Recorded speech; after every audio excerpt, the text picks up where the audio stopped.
আসসালামু আলাইকুম এভরিওয়ান। আজকে 6 রোজা চলে গেল। 6 রোজার দিন আমার সকালটা কিভাবে কাটে বলি। ঘুম থেকে উঠলাম, ওঠার পরে দেখি কি প্রায় 1টা বাজে, আজান দিচ্ছে। তারপরে নামাজ পড়লাম, কোরআন শরীফ পড়লাম, পরে একটু ছাদে গেলাম। ভাবলাম যে দেখি গাছগুলোর কি অবস্থা, রোদে শুকিয়ে গেছে কিনা।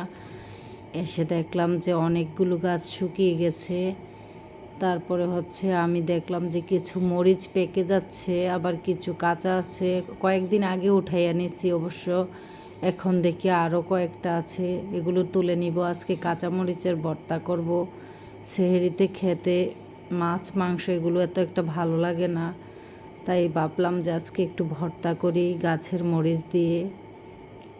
মরিচ বাজারে কম বা বেশি দাম ম্যাটার করে না, যদি নিজের লাগানো গাছ থেকে যায়। আচ্ছা, যাই হোক, এই যে দেখুন বেদে বস্তি, ওখানে একটা বিল্ডিং আর এই পাশে আমাদের বিল্ডিং। আমরা যদি মাঝখানের কথা চিন্তা করি, ওদের জীবনটা কত কষ্টের, আর ওই পাশের গুলার চিন্তা করলে ওদের জীবনটা কত ভালো, আর আমাদের কথা চিন্তা করলে আমরা মধ্যবিত্ত। আসলে আমাদের সকলেরই ইচ্ছা থাকে যে এটা পেলাম না কেন, সেটা পেলাম না কেন, এটা আল্লাহ আমাদেরকে দিল না কেন, ওইটা দিল না কেন। আমাদের ভাগ্যে আসলে যা আছে তাই হবে, আর আল্লাহ যার লিখে রেখেছেন তাই ঘটবে। সো আল্লাহর দরবারে সবসময় আলহামদুলিল্লাহ এবং শুকরিয়া আদায় করব আমরা সবাই।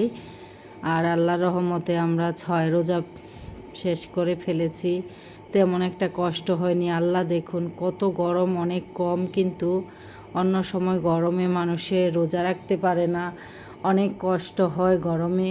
আল্লাহ তাআলা আমাদেরকে যেহেতু রোজা দিয়েছেন, তারপরে আমাদের সহনীয় অবস্থায় আমরা যেন সহনীয় সহ্য করতে পারি, সেই রকমই আবহাওয়া দিয়েছেন।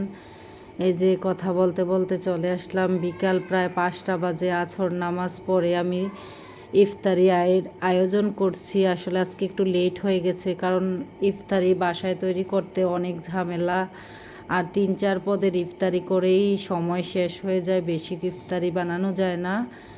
আমি যে আলুর চপ তৈরি করব, বেগুনি তৈরি করব, আর পেঁয়াজু, ছোলা, আর জিলাপি বাজার থেকে নিয়ে আসবে, খেজুর আছে বাসায়, শরবত, আর মুড়ি, এগুলো দিয়ে আজকে ইফতার করব। আবার বাসায় বিরিয়ানিও আনবে নাকি, বিরিয়ানিও থাকবে। যে আমি আলুর চপগুলো রেডি করে ফেলেছি, এখন ভেজে নিলাম আলুর চপগুলো।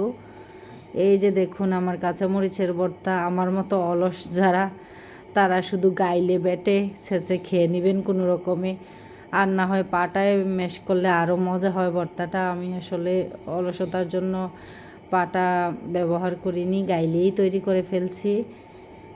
এই যে সরিষার তেল দিয়ে এখন মেখে নিব, সবাই তো পারেন।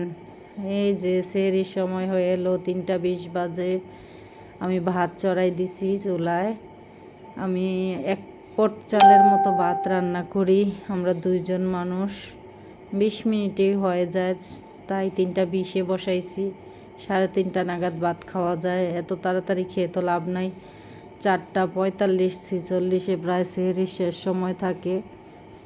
যে তরকারি যা গরম করে নিলাম একটু, আর দুধ গরম করে নিব। বেশি তরকারি বা 2-3 জাতের তরকারি রান্না করলে থেকেই যায়, খাওয়া হয় না। এখন সেহরি খাবো আমরা, প্রায় হয়ে আসছে আমার ভাত। এই যে সেহরি খাওয়ার সময় হয়ে গেল, আমরাও সেহরি খেতে বসেছি। আপনারাও সেহরি খান, রোজা রাখেন। এই মাসটা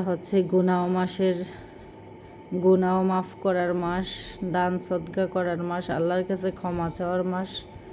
সবাই ভালো থাকবেন। এই যে ঘড়িতে 3:45-এর মতো বাজে, আমরা এখন সেহরি খেয়ে নেই। তারপরে নামাজ পড়ব, একটু কোরআন শরীফ পড়ব, তারপরে ঘুমিয়ে যাব। আল্লাহ হাফেজ সবাইকে, ভালো থাকবেন। আর ভিডিওটা ভালো লাগলে অবশ্যই শেয়ার করে দিবেন।